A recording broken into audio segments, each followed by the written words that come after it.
उनसे हमारी आज काफ़ी आप दूरी है, इस चाहे वो कांग्रेस इंटरव्यू रहे, में कोई भी रहे। लोकमत के इस इंटरव्यू में एक्सक्लूसिवली आप ये आश्वस्त कर रहे हैं झारखंड की जनता को कि आपकी चाल नहीं बदलेगी।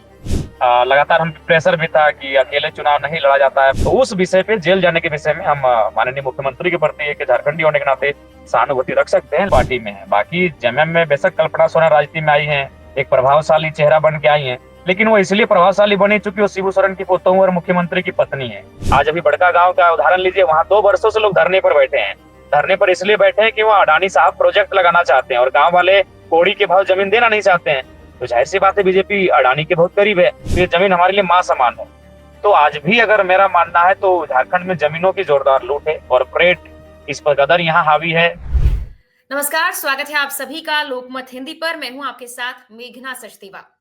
लगातार झारखंड की राजनीति को हम कवर कर रहे हैं, वहां के चुनावों के बारे में अपडेट आपको दे रहे हैं। इस बीच हमारे दर्शकों की एक खास मांग थी कि हम जयराम महतो का इंटरव्यू लें। तो लीजिए आपके सामने झारखंड का वो युवा नेता आज लोकमत हिंदी पर मौजूद है, जिसके बारे में लगातार हम ही नहीं बल्कि नेशनल मीडिया भी चर्चा कर रहा है। इन्हें टाइगर महतो के नाम से भी जाना जाता है। JKLM पार्टी के अध्यक्ष हैं। सर, आपका बहुत बहुत स्वागत है लोकमत हिंदी पर। जी मैम, धन्यवाद, शुक्रिया। सर, मेरा पहला सवाल आपसे यही है, क्योंकि जो हमारे दर्शक हैं खासकर, वो ये आपसे जानना चाहते हैं कि क्योंकि आपने कई इंटरव्यूज में भी ये कहा है कि हम सब भारतीय जरूर हैं, लेकिन हम सब झारखंडी नहीं हैं। तो आपके लिए झारखंडी की परिभाषा आखिर क्या है? एक झारखंड में रहने वाला व्यक्ति, उसे आप परिभाषित कैसे करेंगे? कैसे उसके हक और हुकूक की बात आप करेंगे? देखिए, झारखंड का मूल निवासी वही है जिसका झारखंड के भूभाग के अलावे कहीं किसी प्रकार के सरकारी दस्तावेज, जमीन संबंधित दस्तावेज में किसी प्रकार का नाम अंकित ना हो, केवल सरकारी नौकरियों को छोड़कर, जो झारखंड के भूभाग के अलावा कहीं किसी प्रकार का दावा नहीं करता हो, तो वो झारखंड के मूल निवासी हैं। और मूलतः अंग्रेजों के कालखंड में जो हमारे सर्वे हुए हैं, उन सर्वे को झारखंड आज अलग किया गया है। हमारे पूर्वजों से ये मांग रही है कि उन्हीं सर्वे को आधार मान के झारखंड में डोमिसाइल पॉलिसी को परिभाषित किया जाए। तो आपको क्यों लगता है कि अब तक, खासकर हेमंत सोरेन की सरकार जब झारखंड में है, तो जो झारखंडी है उन्हें झारखंडियों की ना तरह पहचान कर सिर्फ भारतीय का नाम दिया जा रहा है? भारतीय तो सभी हैं, लेकिन ऐसा क्यों कि आप चाहते हैं कि नहीं नहीं, उन्हें अलग से झारखंडी भी कहा जाए, उनकी परिभाषा पहचानी जाए? क्यों लग रहा है कि हेमंत सोरेन की सरकार ये सब करने में नासफल रही है?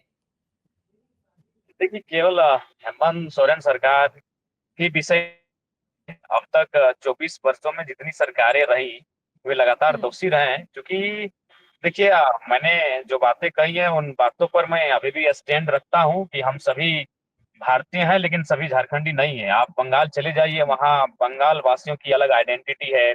आप उड़ीसा हम्म। चले जाइए, वहाँ उड़ीसा वासियों की आइडेंटिटी है। महाराष्ट्र में मराठियों की अपनी आइडेंटिटी है। गुजरात में गुजरातियों की आइडेंटिटी है। तमिलनाडु में तमिल भाषी लोगों के लिए तमिल वासियों की आइडेंटिटी है। वो भी भारतीय है, लेकिन सभी लोग, हम तमिलनाडु के निवासी नहीं है। हम भी वहाँ नौकरियों के लिए हमारे लोग जाते हैं, कुछ वर्षों तक रहते हैं, कमाई करते हैं, लेकिन वहाँ के निवासी नहीं हो पाते हैं। तो वो सही भी है, क्योंकि सबकी अपनी एक भौगोलिक सीमा होनी चाहिए, नहीं तो क्या होगा कि ओवरलैप होने लगेगा। और झारखंड में ये आइडेंटिटी नहीं होने के कारण ओवरलैप हो चुका है। आज झारखंड को अगर आप देखें, समझें, तो झारखंड के लोग कहीं ना कहीं अपने राज्य में ही ठगा हुआ महसूस करते हैं। चाहे अपना नौकरियों की बात करें, प्राइवेट सेक्टर्स की बात करें, या किसी सेक्टर्स की बात करें। तो इसीलिए मेरा मानना है, हम भारतीय जरूर हैं, लेकिन अगर राज्य का मसला है तो हम किसी एक राज्य के ही निवासी हो सकते हैं, 2 राज्य के निवासी नहीं हो सकते। ठीक है। महतो जी, जब आप राजनीति में आए थे, आपने शुरुआत की थी, सब लोग आपकी कहानी जानने में दिलचस्पी रखते हैं। हमने आपकी बहुत सारी तस्वीरें देखी हैं, जब आप गाड़ी के बोनट पर चढ़ते हैं या आप लोगों को संबोधित करते हैं, तो शायद किसी नेता की सभा में जितनी भीड़ नहीं आती थी उस वक्त, जब आप राजनीति में आए भी नहीं थे, तब भी आपको सुनने के लिए लोग आते थे, युवाओं का खासकर समर्थन आपको मिलता है। लेकिन ये कहानी शुरू कैसे हुई थी जब आप राजनीति में एंटर किए? देखिए, ये कहानी 2022 का शुरुआती दिन था, जनवरी का महीना था। झारखंड सरकार ने, जो झारखंड की परीक्षा होती है JSSC, Jharkhand staff selection commission के माध्यम से जो परीक्षा ली जाती है, उनमें जो मेरा जिला है धनबाद और मेरा पड़ोसी जिला है बोकारो, उन 2 जिलों में भोजपुरी और मगही भाषा को अंगीकृत करने का काम किया गया था। तो हमारे युवाओं का यही तर्क था कि जो भाषाएं उत्तर प्रदेश बिहार की हैं और वहां भी उनको मान्यता नहीं मिली है, तो उन बोरो लैंग्वेज को अगर आप झारखंड के धनबाद बोकारो की सीमा में मान्यता देंगे तो यहाँ के छात्रों को ठगने के बराबर होगा। और झारखंड अलग राज्य जो किया गया है उसका उद्देश्य नहीं दिखता है, क्योंकि हम बिहार के शासन में कई वर्षों तक रहे हैं और उससे कटकर ही हमने झारखंड राज्य बनाया है। और राज्य अलग होने के बाद भी अगर बिहार उत्तर प्रदेश की भाषाओं को यहाँ थोपा जाएगा तो सही बात है कि झारखंड होने या ना होने का अर्थ नहीं होता है। तो उसी में एक विरोध का स्वर गूंजता है। सड़कों पे हम लोग आते हैं, प्रोटेस्ट करते हैं, अपना स्पीच वगैरह देते हैं और धीरे धीरे हाईलाइट हो जाते हैं।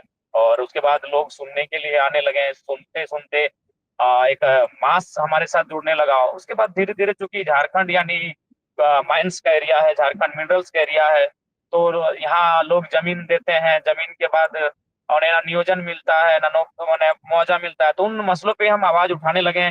तो धीरे धीरे करते करते स्टूडेंट के प्रोटेस्ट से होते हुए हम जो डिस्प्लेसमेंट लोग हैं उनकी आवाज बने, फिर जो भी एक्सप्लॉइटेड लोग हैं उनकी आवाज बने, और फाइनली लोकसभा के चुनाव में पार्टिसिपेट किए हैं, जिसमें चुनाव जीते नहीं लेकिन ऐतिहासिक चुनाव रहा। किसी निर्दलीय प्रत्याशी ने पहली बार चुनाव लड़के 3.5 लाख वोट लाया हो। तो वहीं से हम लोग को एक हिम्मत मिला, हौसला मिला, और फिर हम लोगों ने डिसाइड किया कि अब इस राज्य को तभी बदला जा सकता है जब नीति नियम अच्छे बनेंगे। तो नीति नियम बनाने के लिए आपको सरकार में आना होगा, आपको चुनाव लड़ना होगा। तो फिर हम लोग चुनाव लड़ने की तैयारी करने लगे। मेरे पहले और दूसरे सवाल में जो आपने जवाब दिया उससे मैं ये समझ पाई हूँ कि झारखंडी की आइडेंटिटी और वहाँ की भाषा खासकर आपके 2 मुद्दे रहे हैं राजनीति में आने के। और आपने खुद ही बता दिया कि आप लोकसभा चुनाव में उतरे थे निर्दलीय, आपको समर्थन भी अच्छा खासा मिला। लेकिन मैं तो जी आप भी ये जानते होंगे कि राजनीति में जीतना कितना ज़्यादा अहम हो जाता है। विपक्षी की भूमिका भी बहुत अहम होती है, लेकिन जब तक आपके पास कुर्सी या पावर नहीं होती, वो बदलाव आना थोड़ा मुश्किल हो जाता है। तो जो जनता आपकी रैलियों में आती है, आपकी सभाओं में आती है, आपको सुनने आती है, क्या आपको लगता है उस जनता ने आपको राजनीति में आने के आपके इन मकसद को पार करने या इन्हें हासिल करने में हेल्प की है? मतलब अब तक कितना आपको लग रहा है कि आप अचीव कर पाए हैं ये 2 मुद्दे खासकर जिन पर आप राजनीति में आए हैं? देखिए, नो डाउट जनता एक विश्वास के साथ हम लोग की सभाओं में आती है, और केवल सभाओं में नहीं आती है, चुनाव लड़ने के लिए हम लोग को काफी अच्छा सहयोग भी करती है। आज अगर हम लोग ये भी एक आदर्श चुनाव लड़ रहे हैं, क्योंकि हम लोग धनबल का प्रयोग नहीं कर रहे हैं। हमें जो पैसा आता है वो पारदर्शिता के साथ सोशल मीडिया के साइट पे हम लोग अपील करते हैं और लाखों रुपए जमा हो जाते हैं अकाउंट में।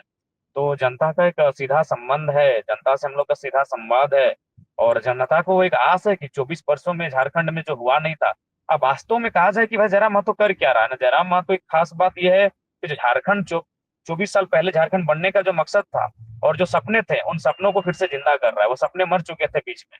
जिस प्रकार से 24 सालों का दौर रहा, नेताओं ने जिस प्रकार से राज्य को चलाया, वो सपने मर चुके थे, तो उन सपनों को फिर से जिंदा कर रहा है। इसलिए लोग उन सपनों को करीब पा रहे हैं कि हाँ पूरा हो सकता है, और हम लोगों के साथ जुड़ भी रहे हैं और आशीर्वाद भी दे रहे हैं। और उसी के दम पर, उसी के ताकत पर हम लोग लोकसभा का चुनाव लड़े थे, और विधानसभा में हम लोग का सेम शेड्यूल रहेगा।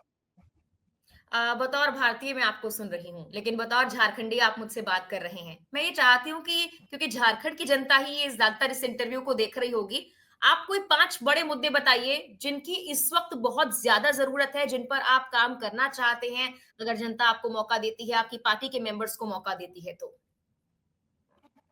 देखिए, सबसे पहला हमारा मुद्दा जो झारखंड का इतिहास रहा है। झारखंड अंग्रेजों के कालखंड से झारखंड में बहुत लंबे संघर्ष हुए हैं, और हमारा पहला संघर्ष ही था हमारी जमीनों को संरक्षण देने के लिए, हमारी जमीनों को बचाने के लिए। जैसे बंगाल में एक कॉन्सेप्ट चलता है माय माटी मानुस, तो झारखंड का कॉन्सेप्ट है जल जमीन जंगल। और झारखंड के नाम में भी वही है, झाड़ यानी जंगल, और खंड यानी जमीन। तो चाहे बिरसा मुंडा का आंदोलन हो, रघुनाथ महतो का आंदोलन हो, तिलका मांझी का आंदोलन हो, सिद्धू कान्हू के नेतृत्व का आंदोलन हो, झारखंड में जब भी आंदोलन हुए हैं तो अंग्रेजों के खिलाफ इसलिए आंदोलन हुए कि हम लोग ईस्ट इंडिया कंपनी को अपनी जमीनें नहीं देंगे, क्योंकि ये जमीनों को हमारे पूर्वजों ने पहाड़ों को काट कर, जंगलों को साफ करके जमीनों को बनाया है। इस पे हम खेती करते हैं और खेती के माध्यम से जीवन यापन करते हैं, तो ये जमीन हमारे लिए मां समान है। तो आज भी अगर मेरा मानना है तो झारखंड में जमीनों की जोरदार लूट है, कॉर्पोरेट इस पर कदर यहाँ हावी है। आज तमाम 27% कोयला हम लोग देते हैं, हमारी जमीनों से निकलता है। लेकिन अब आके देखिएगा तो हमारी जमीनों में आग लगा है, हमारे घर में भी आग लगा है। और आज उस कोयले की कमाई से कोई हैदराबाद की कंपनी, कोई गुजरात की कंपनी, कोई दक्षिण चेन्नई की कंपनी कई करोड़ों रुपए कमा के चली गई। और हम इतनी भी काबिलियत अपने आप में नहीं अपने आप को बना पाए कि 500 रुपए का हमें रोज का रोजगार लग सके। तो हम लोग सबसे पहले जमीन संबंधित कानूनों को मजबूत करेंगे, क्योंकि अगर जमीन रहेगा तो ही हमारी संस्कृति और भाषा, परंपरा और कुछ भी रहेगा। अगर भूगोल ही नहीं रहेगा तो फिर हम होके या ना होके कोई अर्थ ही नहीं रहता है हमारे होने या ना होने का। तो सबसे पहले हम जमीन संबंधित कानूनों को मजबूत बनाएंगे। और जो एक झारखंड में है कि जीएम लैंड, जो हमारी जमीनों को लैंड बैंक बना दिया जाता है, ताकि बड़े बड़े कॉरपोरेट्स को सरकार में बैठे लोग उनसे मोटी रकम लेके उनको ट्रांसफर कर सके। और ऐसा क्या हो, जब भी कोई योजना आती है तो उन जमीनों का हमें मुआवजा नहीं मिल पाता है, तो हम लोग जीएम लैंड की रसीद कटवाएंगे। उसके बाद झारखंड में जो यूथ हैं विगत कई वर्षों से लगातार परेशान है। आज अगर हम आप बिहार की बात करें तो बिहार में जितना बिहार का साल है उतना बीपीएससी का एग्जाम हुआ है। लेकिन हमारे झारखंड में अभी तक आज 24 साल होने को है, 8 जेपीएससी, 7-8 जेपीएससी हमारे पास हुआ है। एक बार में तो 4 जेपीएससी लिया गया, यानी 7-8 जेपीएससी मात्र हुआ है। सीजीएल की परीक्षा 8 साल में होती है, 7 साल में होती है। कई वर्षों के बाद हमारी परीक्षाएं होती है, जिससे क्या होता है कि स्टूडेंट जिनका एक गोल्डन एज होता है वो समाप्त हो जाता है। इसीलिए हम लोग नियोजन नीति, क्योंकि नियोजन नीति हमारे स्टेट की एक प्रभावी नहीं है। अभी कुछ दिन पहले सीएचओ की बहाली हुई थी, वहां 150 राजस्थान के लड़के आके नौकरी मतलब ज्वाइन कर लिए। तो ये दुख लगेगा कि भाई हमारी नौकरियों को राजस्थान के लोग लेके चले जा रहे हैं, यूपी, बिहार, बंगाल, कलकत्ता के लोग लेके चले जा रहे हैं। तो क्यों हमने झारखंड राज्य लिया था? और ऐसा थोड़ी कि झारखंड राज्य हमने मांग के लिया था, हमने लड़के लिया था। हमारे पूर्वजों ने अपना खून दिया है, अपना सर दिया है, सर उनका मतलब कत्लेआम हमारा हुआ है, तब हमें झारखंड मिला है। हमने झारखंड उत्तराखंड और छत्तीसगढ़ के तर्ज पे नहीं लिया है, हमने एक लंबे संघर्ष और आंदोलन के बाद लिया है। तो ये चीजें आज भी हमको पीड़ा देती है। जब 150 राजस्थान के लड़के यहाँ नौकरियां कर ले जाते हैं तो हमें तकलीफ होता है। क्यों नहीं तकलीफ होगा? हमने झारखंड राज्य इसलिए नहीं लिया था कि हम लोग यहाँ नौकर बनेंगे, हम लोग यहाँ गुलामों के तर्ज पे जीवन जिएंगे और अफसर बन के बाहर के लोग आएंगे। तो हम एक बेहतर नियोजन नीति के पक्षधर हैं, जिससे स्टूडेंट को निराशा ना लगे, झारखंडी स्टूडेंट को मैक्सिमम चांस मिले। उसके बाद हमारी एजुकेशन की स्थिति बहुत दयनीय है। आज हम हमारी शिक्षा का मूल्यांकन अब जो मध्याह्न का भोजन मिलता है, अंडा दाल खिचड़ी, उससे आकलन होता है। गुणवत्ता की शैक्षणिक व्यवस्था नहीं रही। तो हम लोग बेहतर शिक्षा नीति की ओर बढ़ेंगे। और चूंकि हमारा जब जमीनों को लिया जाता है तो हम लोग एक पलायन की बहुत बड़ी मार झेलते हैं। आज अगर प्रवास की बात करें तो हमारे झारखंड के सरकारी डेटा के अनुसार 12 लाख से ज्यादा प्रवासी मजदूर हैं, जो परदेशों में विदेशों में चले गए हैं 2 पैसे के रोजगार के लिए। तो हम लोग एक बेहतर रैयतों और स्थानीय लोगों की भावनाओं का ख्याल रखते हुए बेहतर विस्थापन नीति बनाई जाएगी, जिससे उनको विस्थापन होने के बाद ये डर ना हो कि उनकी जिंदगी अब समाप्त हो चुकी है। तो ऐसे बहुत सारे मुद्दे हैं जिनको लेकर हम झारखंड में आगे बढ़ेंगे। मैं तो जी देखिए आज मेरा मकसद ये है कि आपसे जनता के सवाल मैं ज़्यादा पूछूँ। अभी हाल-फिलहाल हमने एक वीडियो बनाया था, तो हमने उसमें अपने थंबनेल में लिखा था कि जो महतो हैं वो किसको ज़्यादा नुकसान पहुँचाएँगे, एनडीए को या फिर जेएमएम को। तो लोगों ने ये सवाल ज़्यादा पूछा है क्योंकि ऐसा कई बार होता है जो युवा नेता उभर कर आते हैं, खासकर भाजपा की तरफ चले जाते हैं। तो लोगों को ये डर सता रहा है कि टाइगर की चाल कहीं एनडीए की तरफ ना मुड़ जाए। लोगों ने कहा कि जो महतो हैं वो वोट काटने का काम करेंगे और बाद में भाजपा के साथ मिल जाएँगे। क्या इसमें कोई सच्चाई है? देखिए जब आप राजनीति में आते हैं तो बहुत सारे रियलिटी और र्यूमर के साथ आते हैं। आप रियलिटी लोगों को दिखती है, र्यूमर लोग मार्केट में बैठ के सुनते हैं। जैसे आपने दिल्ली में बैठ के बहुत सारे र्यूमर को सुना। देखिए ऐसा नहीं है कि भारतीय जनता पार्टी हो या कांग्रेस हो या जेएमएम या आजसू हो कि उन्होंने संपर्क ना किया हो। अगर हम ऐसा कहें कि नहीं हुआ तो ये गलत बात है। लेकिन हम लोग अडिग हैं, क्योंकि देखिए भाजपा पार्टी का मैनिफेस्टो देखिए, वहाँ स्थानीय नीति का कोई जिक्र नहीं है।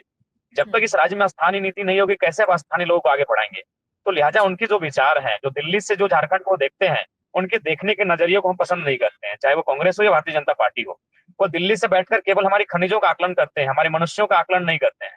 क्योंकि आप आज चाहे कांग्रेस रहे चाहे बीजेपी रहे, उनको बड़े बड़े कॉर्पोरेट्स चुनाव में फंडिंग करते हैं, ये सर्वविदित है, इसमें छुपाने की बात नहीं है। हालांकि इलेक्ट्रल बॉन्ड ने ये सारी चीजों को क्लियर भी कर दिया है। तो जी, उनको बड़ी बड़ी कॉर्पोरेट घराने से चंदा मिलता है, और उनकी नजरें हमारी जमीनों पर है जिन पे खनिज है। आज अभी बड़का गांव का उदाहरण लीजिए, वहां 2 वर्षों से लोग धरने पर बैठे हैं। धरने पर इसलिए बैठे हैं कि वो अडानी साहब प्रोजेक्ट लगाना चाहते हैं और गांव वाले कौड़ी के भाव जमीन देना नहीं चाहते हैं। तो जाहिर सी बात है, बीजेपी अडानी के बहुत करीब है। वो चाहेगी किसी प्रकार से हमारे खनिज संबंधित जो क्षेत्र है वो अडानी को या फिर उनके और जो बड़े मित्र हैं उनको ट्रांसफर किया जाए। तो लिहाजा उनका जो आइडियोलॉजी है, जो दिल्ली में बैठकर वो जिस प्रकार से झारखंड का मूल्यांकन करते हैं, उस आइडियोलॉजी को हम बिल्कुल भी पक्षधर नहीं रखते हैं। कोटा में अडानी साहब का पावर प्लांट लगा, किया गया, सोशल मीडिया वीडियो के माध्यम से देखे होंगे। लोग पक्ष में नहीं थे जमीन देने का, फिर भी पुलिस पहले उनकी जमीनों का अधिग्रहण किया गया और वहां से जो बिजली बनी वो 100% बांग्लादेश को बेचा गया। तो समझ सकते हैं हमारे पास साथ अंग्रेजों जैसे दुर्व्यवहार आज भी चल रहा है। आज भी लोग हमें मनुष्य समझते ही नहीं है। अगर समझते हैं तो कम से कम जमीन हमारी थी, बिजली 50% झारखंड को मिलता, 50% बेचते। तो ये सारी चीजें हैं। दिल्ली में बैठकर जो लोग झारखंड को देखते हैं, तो क्षणिक राजनीति के लिए नहीं आया है। अगर क्षणिक राजनीति के लिए आना होता तो हम लोकसभा का चुनाव किसी राजनीतिक दल से लड़के अब तक जीत चुके होते हैं। लगातार हम प्रेशर भी था कि अकेले चुनाव नहीं लड़ा जाता है, बाबू बाबू, चूंकि उम्र कम है इसलिए जितना भी पॉलिटिकल लीडर है बाबू करके बहुत हमको बहलाएं फुसलाएं। हम बोले नहीं, हम बहुत जिद्दी हैं, हम नहीं मानेंगे। आप लोग पॉलिसी वगैरह में झारखंड को कॉपरेट नहीं करते हैं, तो लिहाजा हम जो भी होगा देखा जाएगा। तो फिर लोकसभा का चुनाव हम ऐसे लड़े। और बिल्कुल अगर कोई राजनीतिक पार्टी अगर हमको सपोर्ट कर देता, हम 3.5 लाख इंडिपेंडेंट लाए थे और 1 लाख वोट लाना था। और 1 लाख तो किसी भी हर पार्टी का अपना खुद का वोटर होता है, 2 लाख 2.5 लाख उनका अपना वोट बेस होता है।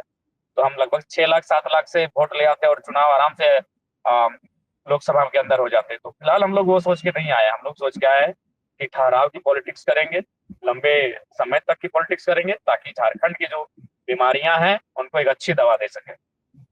लेकिन जिन विचारों के साथ आप आगे बढ़ रहे हैं, अगर कोई पार्टी उन विचारों का साथ दे और झारखंड के बारे में सोचे तो आप उनके साथ जाने की सोचेंगे? विचार, हाँ बिल्कुल बिल्कुल, विचार महत्वपूर्ण है। कोई भी पार्टी निर्जीव है, पार्टी तो एक पार्टी है, वो तो निर्जीव है, उसमें कोई जान उस कालखंड के नेता डालते हैं। उस कालखंड में जो नेता आते हैं अपने विचारों से उस पार्टी को जीवित करते हैं। तो लिहाजा अगर ऐसे कोई लीडर्स आते हैं जिनके कारण उस पार्टी की विचारधारा में परिवर्तन होता है, कार्य प्रणाली में परिवर्तन होता है, तो सोचने में कोई आपत्ति नहीं है। क्योंकि आखिर हम लोग मानव हैं और अकड़ के साथ हम लोग पॉलिटिक्स करने नहीं आए हैं। हम लोग एक समझ सोची समझी बुद्धि विवेक ये सारी चीजें देखने को मिले पॉलिटिक्स में।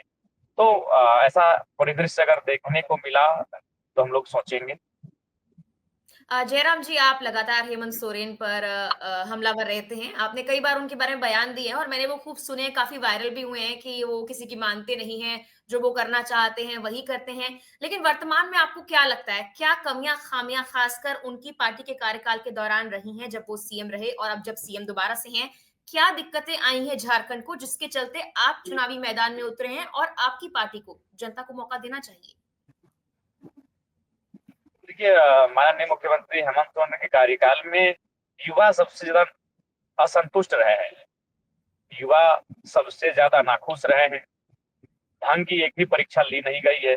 सीजीएल लगभग पेपर लीक हुआ, फिर लिया गया, इस बार भी पेपर लीक का मामला सामने आया है और छात्र लगातार प्रोटेस्ट किए। ये तो आचार संहिता लगने के बाद वो प्रोटेस्ट से पीछे हट गए हैं, लेकिन हमें लगता है कि जैसे ही आचार संहिता चुनाव समाप्त होगा वो फिर प्रोटेस्ट के मैदान में होंगे।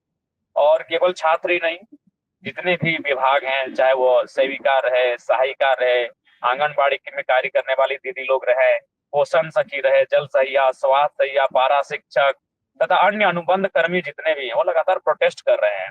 और उनका वर्षों का पेमेंट बकाया है, किसी का 6 महीना से पेमेंट बकाया है। और सरकार जिनसे काम ली है उनको पेमेंट नहीं कर रही। वो फ्री में मैया सम्मान योजना चुनाव से ठीक 2 महीना पहले लेके आई है, ताकि एक घूस के तौर पर उनको दिया जा सके और वोट प्राप्त किया जा सके। और बिल्कुल तमाम वैकेंसियां जो हेमंत सोरेन जी के कार्यकाल में आई, उनमें बहुत ज्यादा बाहर के राज्यों के अभ्यर्थियों को मौका मिला, जिससे झारखंड के युवाओं में एक टीस है, रोष है, नाराजगी है। क्या आपको लगता है कि उन पर जो आरोप लगाए गए जिनके चलते वो जेल भी गए और जमीन को लेकर भी कई बार उन पर आरोप लगाए गए, अभी एफिडेविट को लेकर भी उन पर आरोप लगाए गए, क्या भाजपा जो उन पर आरोप लगाती है आप उससे सहमत हैं? देखिए, जहां तक मैंने उन पे जो जेल जाने का जो मसला है उस पे हम उनके थोड़ा सहानुभूति रखते हैं। एक झारखंडी होने के नाते उस विषय पे सहानुभूति इसलिए रखते हैं कि देखिए, भारतीय जनता पार्टी जो ऑटोनोमस बॉडी है, जैसे आप ईडी कहिए, तमाम जो संस्थाएं हैं जो ऑटोनोमस बॉडी हैं, उनको कहीं न कहीं बीजेपी के कार्यकाल में वो स्वतंत्र कार्य नहीं कर रही हैं, किसी से छुपा नहीं है। जितने भी विपक्ष के लीडर्स हैं, बड़े लीडर्स हैं, उन्हीं के पास चाहे छापेमारी हो, जाँच-पड़ताल हो, जबकि उनके ही राजनीतिक दल के हमारे जिले में कई ऐसे विधायक सांसद हैं जिनके पास अवैध अकूत संपत्ति जमा है, लेकिन ना उनको सीडी, ईडी, पीडी कोई चाय तक नहीं पूछती है। तो ये तो रही है बीजेपी की एक पॉलिसी की आप तो उस विषय पे जेल जाने के विषय में हम माननीय मुख्यमंत्री के प्रति एक झारखंडी होने के नाते सहानुभूति रख सकते हैं, लेकिन बाकी जो उनका कार्य रहा है, बिल्कुल उसपे हम असहमत हैं, हमारी भी नाराज़गी है। मैं तो जी आखिरी सवाल मेरा आपसे है और महिला होने के नाते ये सवाल बहुत ज़रूरी क्योंकि जो युवा महिलाएँ हैं वो राजनीति में कैसे आएँ, ये भी एक ज़िम्मेदारी राजनेता की होती है और बहुत कम इसे निभाते हुए लोग नज़र आते हैं। मैंने देखा है झारखंड में कई महिलाएँ चुनावी मैदान में हैं, लेकिन बहुत सी महिलाएँ ऐसी हैं जिनके परिवार में से पहले ही कोई राजनीति में है या उनके सर पे किसी का हाथ है। क्या आपको लगता है कि झारखंड की महिलाएँ खुद के बल पे राजनीति में आ सकती हैं और आप उनके लिए कुछ कर सकते हैं, तो वो क्या होगा? देखिए मेरा मानना है कि झारखंड की महिलाएँ अ, राजनीति में अपने दम पर अगर किसी पार्टी में आ रही हैं, तो वो जेलकेम जयराम महतो के नेतृत्व में जो पार्टी बनी है, उस पार्टी में है। बाकी जेएमएम में बेशक कल्पना सोरेन राजनीति में आई हैं, एक प्रभावशाली चेहरा बन के आई हैं, लेकिन वो इसलिए प्रभावशाली बनी चूँकि वो शिबू सोरेन की पुतोहू और मुख्यमंत्री की पत्नी है। वो अपने सामर्थ्य और अपने क्षमता पे राजनीति में नहीं आई हैं। ठीक उसी प्रकार भारतीय जनता पार्टी में अभी अर्जुन मुंडा की पत्नी को टिकट गया है। रघुवर दास जो दोनों राज्य के पूर्व मुख्यमंत्री रहे हैं उनकी भी पुतोहू को टिकट गया है। तो महिलाएँ आई हैं, लेकिन वो अपने प्रभाव और अपने सामर्थ्य के दम पे नहीं, अपने परिवार में पारिवारिक बैकग्राउंड के कारण आई। तो लिहाजा अगर महिलाओं को भी अगर नया स्कोप कहीं मिला है, तो हम लोगों ने दिया है। अब वो वोट में कितना तब्दील होगा, ये उनका संघर्ष बताएगा और उनका लगन बताएगा। लेकिन ऐसा नहीं, हम लोगों ने मौका दिया है और एक अच्छा प्लेटफ़ॉर्म भी मिला है। धन्यवाद जयराम जी जुड़ने के लिए हमारे साथ। आपने तमाम मुझे लगता है जनता के जो सवाल हैं उनका जवाब दिया है और हमारे दर्शक ये देख के खुश होंगे कि एक युवा नेता उनके मुद्दों को जानता है। अब उनकी प्रतिक्रिया क्या होती है, वो किस नेतृत्व को भरोसा ज़ाहिर करते हैं, ये तो आने वाले चुनाव और उनका नतीजा ही बताएगा। फिलहाल के लिए टाइगर महतो धन्यवाद लोकमत हिंदी के साथ जुड़ने के लिए। नमस्कार। जी मेघना जी आपका भी बहुत-बहुत धन्यवाद। जोहार, नमस्कार।